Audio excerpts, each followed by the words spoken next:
xin chào các bạn. Mến chúc các bạn một ngày mới tốt lành. Video ngày hôm nay, mình muốn chia sẻ đến với các bạn một thông điệp là chìa khóa tuyệt diệu để mở cánh cửa thành công thông qua cuốn sách Đắc Nhân Tâm. Đắc Nhân Tâm là một quyển sách nổi tiếng và có tầm ảnh hưởng của mọi thời đại. Đây là quyển sách có ảnh hưởng làm thay đổi cuộc đời của hàng triệu người trên thế giới. Đắc Nhân Tâm không đơn thuần là cuốn sách giúp bạn biết cách cư xử để được lòng người. Ngoài ra trong cuộc sống còn thể hiện sự quan tâm, tôn trọng những người xung quanh và xã hội mình đang sống. Trong lĩnh vực kinh doanh, cuốn sách này thể hiện sự công bằng và tư duy để thành tựu trong kinh doanh. Không còn là khái niệm hữu hạn, Đắc Nhân Tâm là một nghệ thuật thu phục lòng người, làm cho tất cả mọi người yêu mến.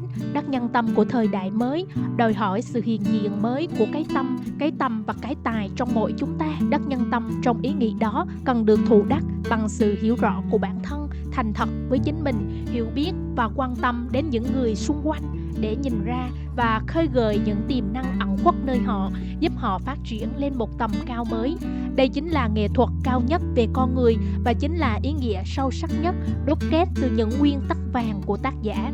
Tác phẩm được dịch sang hơn 45 ngôn ngữ trên thế giới và một điều thật kỳ diệu là quyển sách này chưa bao giờ lạc hậu bởi của thời gian. Mọi thế hệ đều cảm nhận, khám phá từ quyển sách này bằng cách tư duy, cách ứng xử và cách sống mới mẻ, thú vị, rất hữu ích cho cuộc sống của chính mình. Tác giả đã viết như ông đã nghĩ, đã nói, đã sống bằng cả một trái tim của mình, một trái tim chân thành, giàu lòng trắc ẩn và luôn tràn đầy của nhiệt huyết. Thước đo sự giáo dục của một con người chính là khả năng ứng xử của anh ta trước những tình huống của cuộc sống. Mục đích tối thượng của giáo dục không phải là kiến thức mà là hành động. Và đây chính là một quyển sách của hành động. Để cuốn sách này đọc hiệu quả thì bạn cần phải có một khao khát mãnh liệt, một quyết tâm mạnh mẽ muốn thay đổi, muốn cải thiện khả năng đối nhân xử thế và hoàn thiện chính mình. Những người bạn gặp trên đường đời sẽ ảnh hưởng đến cuộc sống của bạn. Dù tốt hay xấu, họ cũng tặng bạn những kinh nghiệm sống hết sức tuyệt vời.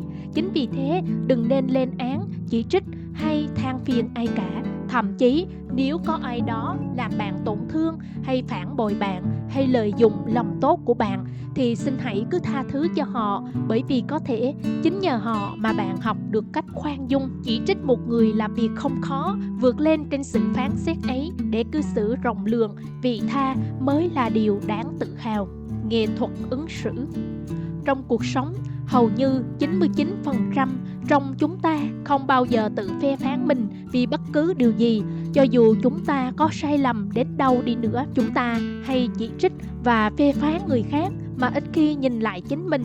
Những lời chỉ trích giống như chim bồ câu đưa thư, bao giờ cũng quay về nơi xuất phát. Những người hay chỉ trích, lên án đều sẽ tìm lý lẽ biện hộ cho chính mình và kết án ngược lại người khác. Còn các bạn có biết bí quyết nào để tạo nên thành công cho Lincoln trong vai trò là một người lãnh đạo không?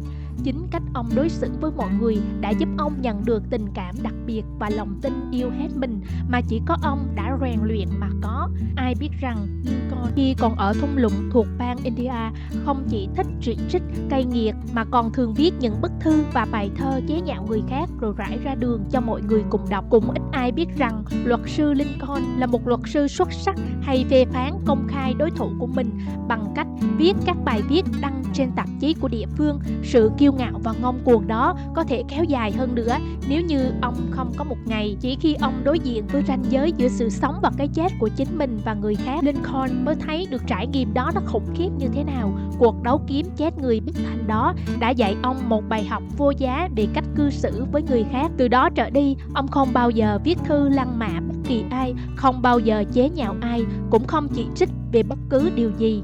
Chúng ta không nên kết án người khác để chính mình không bị kết án. Ông đã học được từ kinh nghiệm rằng những lời phê phán và chỉ trích gay gắt hầu như bao giờ cũng mang lại kết quả tiêu cực. Có người nào trong gia đình bạn muốn họ thay đổi và sửa mình để tiến bộ hơn không? Nhưng tại sao chúng ta lại không bắt đầu từ chính bản thân của mình? Thay đổi chính mình là một việc có ích và thực tế hơn nhiều so với việc thay đổi người khác, và khả năng thành công cao hơn rất nhiều. Khổng Tử đã từng nói: đừng chỉ trích mấy nhà người hàng xóm nhiều tuyết, trong khi cửa nhà mình lại không sạch. Thực tế cho thấy con người rất hiếm khi suy xét đúng sai rõ ràng bằng lý trí. Chúng ta thường hay hành xử bằng cảm xúc, thành kiến cộng với lòng kiêu hãnh vốn có của mình. Một ví dụ cho thấy Franklin, một người thô lỗ khi còn trẻ, đã trở thành một nhà ngoại giao tài năng đến mức được chọn làm đại sứ ở Mỹ. Khi được hỏi về bí quyết thành công, ông đáp: tôi không nói xấu ai mà chỉ nói những điều tốt đẹp tôi được biết về họ. Cứ ai thiếu suy nghĩ cũng có thể chỉ trích, oán trách, than phiền người khác. Phải là người tự chủ, có một tâm hồn bao dung, rộng lượng mới có thể hiểu và tha thứ cho người khác. Vĩ nhân thường biểu lộ sự vĩ đại của mình trong cách ứng xử với những người nhỏ bé. Biết mọi thứ cũng có nghĩa là tha thứ mọi thứ. Vậy tại sao bạn và tôi lại làm điều đó? Vĩ nhân thường biểu lộ sự vĩ đại của mình trong cách đối xử với những người nhỏ bé. Biết mọi thứ cũng có nghĩa là tha thứ mọi thứ, ngay cả khi Chúa Trời còn không xét đoán một người cho đến phút cuối cùng của cuộc đời họ. Vậy tại sao bạn và tôi lại làm điều đó? Những người bạn gặp trên đường đời sẽ ảnh hưởng đến cuộc sống của bạn, dù tốt hay xấu. Họ cũng tặng bạn những kinh nghiệm sống hết sức tuyệt vời. Chính vì thế, đừng lên án, chỉ trích hay than phiền ai cả. Thậm chí nếu có ai đó làm bạn tổn thương, phản bội hay lợi dụng lòng tốt của bạn thì xin hãy cứ tha thứ cho họ. Bởi vì có thể chính nhờ họ mà bạn học được cách khoan dung. Chỉ trích một người là việc không khó, vượt lên trên sự phán xét ấy để cư xử rộng lượng, vị tha mới là điều đáng tự hào. Mọi hành động của con người đều xuất phát từ hai động cơ: niềm kiêu hãnh của giới tính và sự khao khát được là người quan trọng. Hay nói cách khác, động cơ thúc đẩy sâu sắc nhất trong bản chất của con người đó là sự khao khát được thể hiện mình.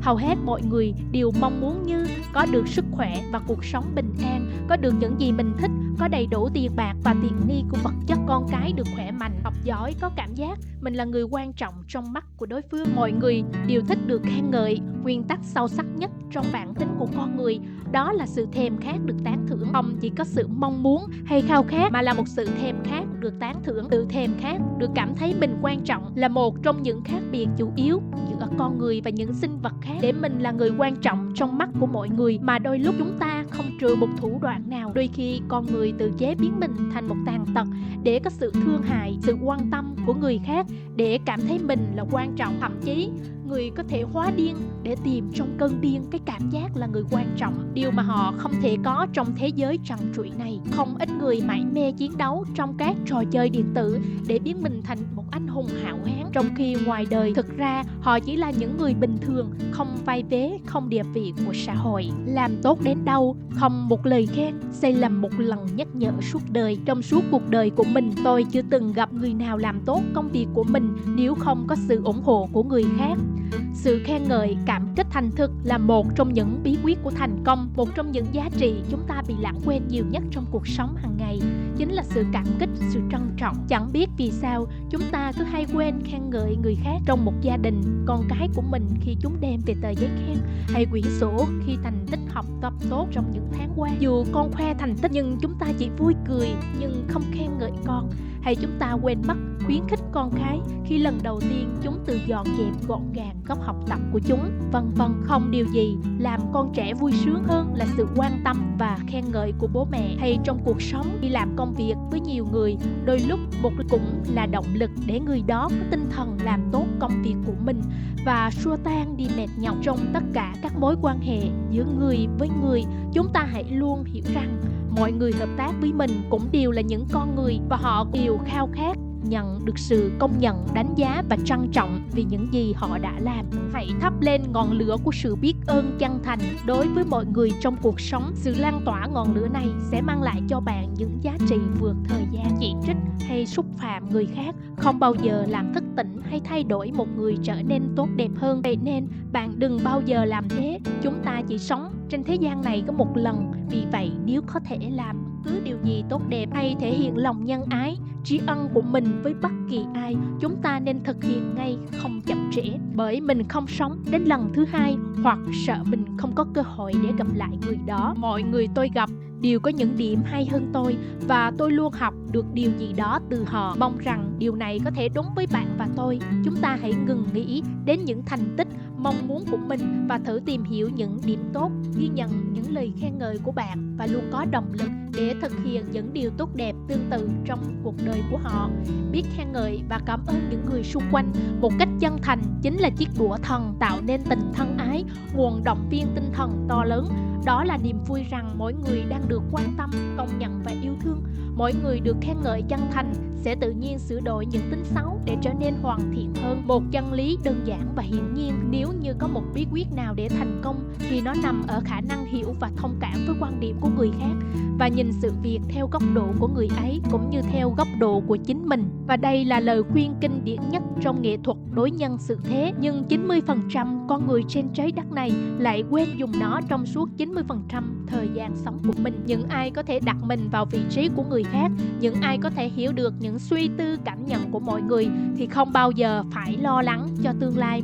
Tự thể hiện mình là nhu cầu cơ bản của con người, dễ khi nhận nhưng khó khi cho, dễ khi nghĩ xấu về người khác nhưng khó khi tặng cho họ một niềm tin, khác hơn nữa là một mong muốn tha thiết. Chính vì vậy mà trong cuộc đời của chúng ta phải luôn chân thành và biết ơn mọi thứ khi đến với mình trong cuộc đời này. Cách tạo thiện cảm. Ai không quan tâm đến đồng loại sẽ gặp những khó khăn lớn nhất trong đời và sẽ gây ra những tổn hại lớn nhất cho người khác, và sau đó là đến chính họ. Chính từ những cá nhân ấy mà mọi thất bại và tai họa của con người nảy sinh. Một ảo thuật gia Thurston nổi tiếng thế giới đã chia sẻ sự thành công trên bước đường ảo thuật rằng ông cho rằng giáo dục trong trường học chẳng liên quan gì tới thành công của ông. Khi còn là một cậu bé, ông đã bỏ nhà đi lang thang, nhảy tàu, ngủ bờ ngủ bụi và xin ăn hết nhà này đến nhà khác. Ông học chữ qua các pano quảng cáo và các biển chỉ đường. Ông bảo rằng có hàng trăm quyển sách viết về ảo thuật và hàng chục người biểu diễn giỏi hơn ông. Tuy nhiên, ông có hai điều mà người khác không có. Thứ nhất, ông có khả năng nêu bật nhân cách của mình và vượt trên ánh đèn sân khấu. Ông hiểu bản tính của con người, mọi điều ông làm, mọi cử chỉ, giọng nói, mỗi cái ngước mắt nhìn đều đã được tính toán cẩn thận từ trước. Mọi động tác của ông đều được tính đến chi tiết và kỹ. Thứ hai, ông có một tình yêu thực sự dành cho khán giả. Ông luôn biết ơn những người đến xem biểu diễn. Họ đã cho tôi cơ hội được kiếm sống bằng một nghề rất thú vị. Tôi sẽ đem đến cho họ những màn trình diễn hay nhất của tôi. Chúng ta thấy rằng đó thực sự là một phương pháp để thành công trong cuộc sống. Nếu chúng ta muốn có được những người bạn thật sự thì hãy nghĩ và làm việc gì đó cho họ, dành cho họ thời gian, sức lực và sự quan tâm không vù lời. Bạn hãy nhớ rằng bạn có hai cánh tay, một là để tự giúp mình và một là để giúp người khác. Một người có thể thành công trong hầu hết mọi việc nếu anh ta có lòng nhiệt tình vô hạn. Hành động có ảnh hưởng mạnh hơn lời nói. Khi chúng ta cười, trên khuôn mặt chúng ta tràn ngập niềm hân hoan và tình thân mến. Một nụ cười niều nở từ đáy lòng có thể thay cho lời nói. Tôi thật sự rất quý mến, vui khi gặp được bạn vì bạn làm cho tôi hạnh phúc. Hãy yêu người nào có thể làm cho bạn luôn mỉm cười, vì chỉ có nụ cười mới có thể xua tan đi những khóc khuất tăm tối trong tâm hồn. Một nụ cười thật sự, một nụ cười phải xuất phát từ tận đáy lòng. Nó phải thể hiện sự quan tâm, mong muốn tìm hiểu về người đối diện. Những ai biết mỉm cười đều có thiên hướng về biết cách quản lý, bán hàng hiệu quả, tạo hạnh phúc. Và một nụ cười chuyển tải nhiều thông điệp hơn hẳn là một cái câu mày. Chính vì vậy, khích lệ là cách hiệu quả hơn hẳn trừng phạt. Giám đốc nhân sự của một cửa hàng bách hóa lớn ở New York khẳng định rằng bà sẵn sàng thuê một nhân viên bán hàng chưa học xong tiểu học nhưng có nụ cười tươi tắn hơn là một tiến sĩ tâm lý học có gương mặt ủ dột cáu kỉnh, cho thấy nụ cười có sức tác động vô cùng mạnh mẽ ngay cả khi người ta không nhìn thấy nó. Nhiều người thành công vì họ tìm thấy niềm vui trong kinh doanh, rồi họ thay đổi niềm vui ấy đã biến thành một công việc đơn điệu. Bạn cần phải có thái độ vui vẻ khi tiếp xúc với mọi người. Nếu bạn muốn họ cũng có ý nghĩa tương tự, doanh nhân hãy thử mỉm cười với mọi người họ gặp trong ngày, và suốt 7 ngày trong tuần họ sẽ có kết quả ngay. Tuy nhiên, trong cuộc sống không phải lúc nào chúng ta cũng mỉm cười. Vậy làm sao tôi có thể cười khi trong lòng không vui để trên môi luôn nở nụ cười? Trước tiên, bạn hãy bắt chính mình phải mỉm cười. Nếu bạn ngồi một mình, bạn có thể huýt sáo hay hát khẽ một giai điệu nào đấy. Tự nhiên, nỗi buồn sẽ vơi đi và bạn bắt đầu cảm thấy nhẹ nhàng. Khoa học đã chứng minh rằng hành động và cảm xúc có sự tương tác lẫn nhau. Bằng cách hành động phải chịu sự kiểm soát trực tiếp của ý chí, chúng ta có thể gián tiếp điều chỉnh cảm xúc, dù cảm xúc của bản thân nằm ngoài tầm kiểm soát của ý chí. Để xua tan đi một nỗi buồn, cách tốt nhất là tự mỉm cười. Không phải của cải vật chất bạn đang muốn sở hữu hay địa vị của xã hội mà bạn hạnh phúc hay đau khổ. Thực ra là do thái độ và tinh thần của bạn quyết định đến hạnh phúc hay đau khổ. Tôi đã nhìn thấy nhiều gương mặt hạnh phúc nơi những người nông dân đang làm lụng vất vả với dụng cụ lao động thô sơ trong cái nắng oi bức của miền nhiệt đới. Hay tôi đã từng thấy những gương mặt thất vọng và khổ sở trong văn phòng sang trọng, không có sự vật, hiện tượng hay hoàn cảnh tốt hay xấu, mà chính cách nghĩ của con người khiến nó tốt hay xấu. Không phải ngẫu nhiên mà các bạn nghe được bài đọc này. Bởi vậy nếu bạn cảm thấy đúng, đừng giữ cho riêng mình mà hãy chia sẻ. Hãy để lại cảm nhận của các bạn ở dưới phần bình luận để cùng mình thảo luận nhé. Nếu bạn thấy bài chia sẻ này hay, hãy nhấn like và theo dõi mình nhé. Đó là động lực rất lớn để mình tiếp tục ra những video tiếp theo. Wish và Book xin chân thành cảm ơn các bạn.